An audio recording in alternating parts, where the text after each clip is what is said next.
ہم کچھ سال پیچھے جاتے ہیں۔ افغانستان اور پنجاب کے پہاڑوں میں ایک بہت بڑی آبادی کو کچل کر اس جگہ ایک قلعہ تعمیر ہوا۔ یہ بات ہے جب مغل بادشاہ ہمایوں کو ایک افغان نے شکست دی اور ہندوستان پر قبضہ کر لیا، ایسے ہی جیسے پرانی ڈائنیسٹیز کرتی آ رہی تھیں۔ جیسے خاندان غلامہ کی حکومت کو ختم کر کے خلجی آئے، اور جیسے خلجی کے بعد تغلق خاندان کی حکومت رہی، بالکل اسی طرح جس بادشاہت کی بنیاد بابر نے رکھی تھی، جو کہ ہمایوں کا باپ تھا، جسے آپ یا میں مغل امپائر کے نام سے جانتے ہیں، کی بنیاد رکھی۔ السلام علیکم دوستو، میرا نام زین ہے اور آج ہم دینا پنجاب میں جی ٹی روڈ سے کچھ کلومیٹر کے فاصلے پر کچھ درخت اور جھاڑیوں میں اور پہاڑوں کے بیچ چھپے ایک 600 سال پرانے قلعے کے بارے میں جانیں گے۔ شیر شاہ سوری، جس کا اصل نام فرید خان تھا، ایک دفعہ تو مغل سلطنت ختم کر دی تھی اس نے۔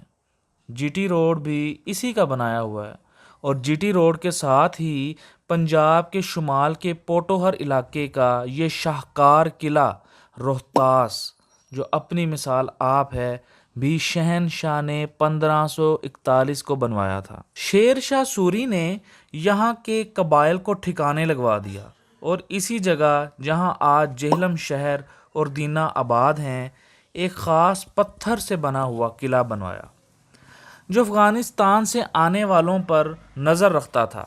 کہا جاتا ہے اس طرح کے ڈیزائن کا قلعہ، اس طرح کا آرکیٹیکچر آپ کو شاید ہی کہیں دیکھنے کو ملے۔ اس قلعے کو بننے میں تقریباً 8 سال لگے تھے، جسے بعد میں پھر مغلوں نے فتح کیا، اور ہمایوں نے 1555 میں جب اس قلعے کو دیکھا تھا، وہ دیکھتا ہی رہ گیا۔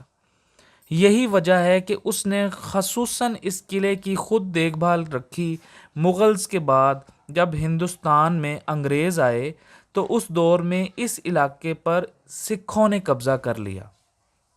پنجاب، خیبر پختونخوا اور افغانستان کے کچھ علاقوں پر رنجیت سنگھ نے قبضہ کیا، اور 1825 میں یہ قلعہ روہتاس بھی رنجیت سنگھ کے انڈر آ گیا۔ قلعے کے 12 دروازے ہیں: سہیل گیٹ، شاہ چنڈوالی، کابلی گیٹ، شیشی گیٹ، لنگر خانی گیٹ، تالاکی گیٹ، موری اور کشمیری گیٹ، خواص خانی گیٹ، گٹالی گیٹ، تلہ موری گیٹ، پپل والا گیٹ، سر گیٹ، اور یہ ایک خاص قسم کے پتھر سے بنوائے گئے گیٹ تھے۔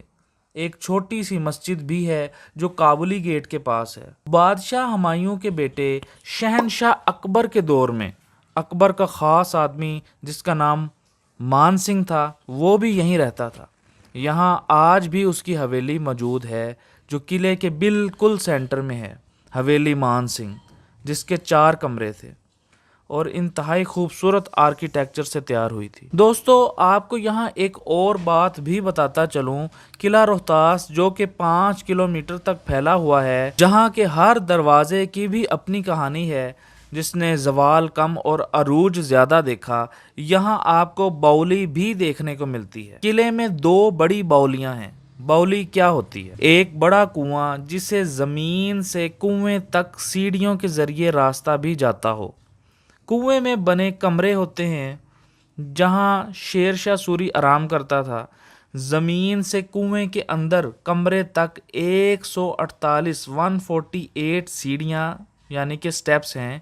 آپ خود اندازہ لگا سکتے ہیں کہ یہ کنواں کتنا بڑا اور کتنا گہرا ہوگا۔